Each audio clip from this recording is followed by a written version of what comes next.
राम राम।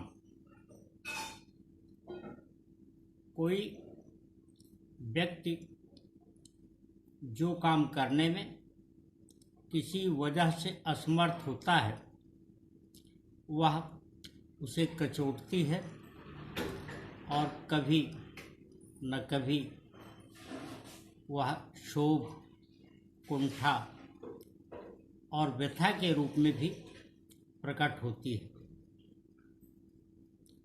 रहीमदास जी ने कहा है कि रहीमन छोटे नरन ते बैर भली ना प्रीत।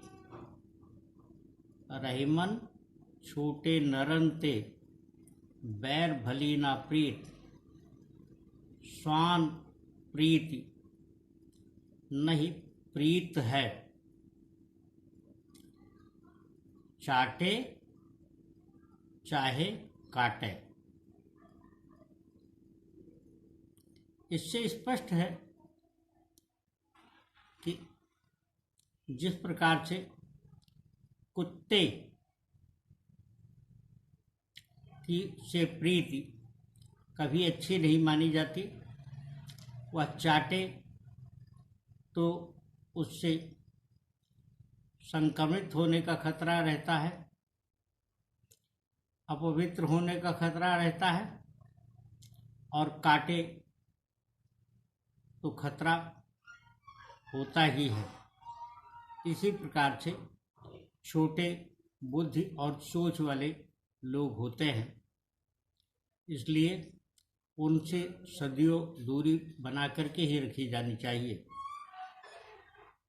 वो नज़दीक होंगे तो नकारात्मक ऊर्जा पैदा करेंगे और हमेशा आचार विचार व्यवहार को प्रभावित करेंगे। खैर, यह तो एक अलग बात रही, किंतु आज जिस एक संदर्भ ने मुझे सर्वाधिक छुआ वह है पिता का दायित्व। पिता का दायित्व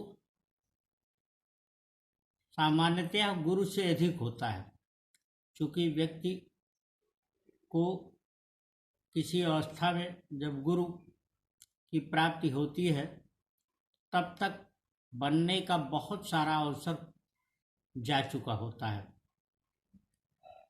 बहुत कम ऐसे भाग्यशाली लोग होते हैं जिनको बचपन से ही किसी सुयोग्य गुरु की प्राप्ति हो जाती है।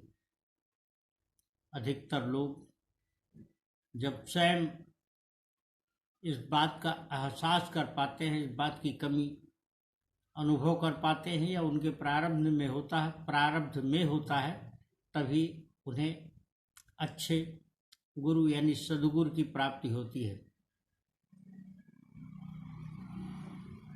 पिता और गुरु की भूमिका मनुष्य के जीवन में लगभग समान रूप से होती है।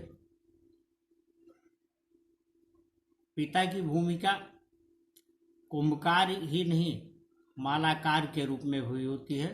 मालाकार यानी माली,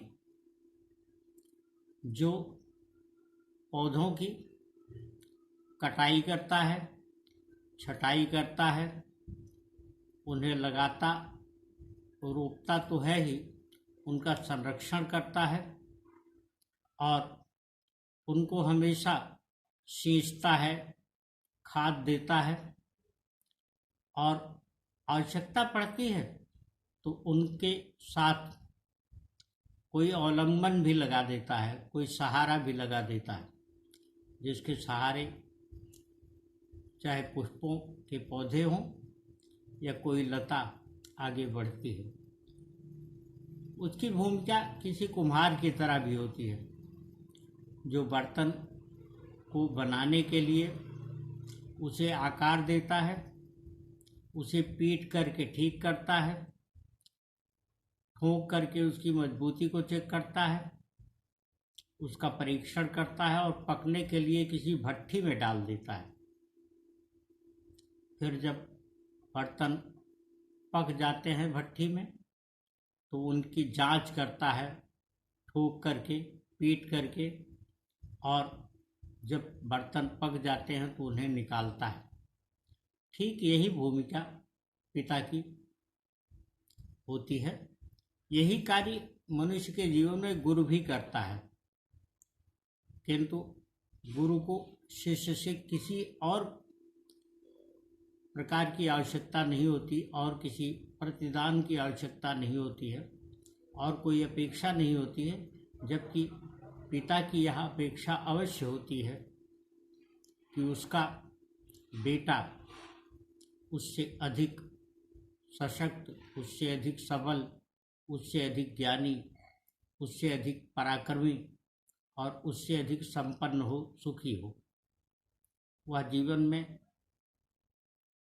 अपने असफलता की हर वजह को बेटे के जीवन से दूर करने का यत्न करता है, और अपनी सफलताओं को अपने पुत्र में, अपनी पुत्री में, अपनी संतान में सफल होते देखना चाहता है, पूर्ण होते देखना चाहता है। इसलिए पिता की भूमिका गुरु से अधिक महत्वपूर्ण मानी गई है। माता भी रचनाकार होती है और कर सकती है उन कार्यों को, पर हमारा समाज पितृसत्तात्मक है।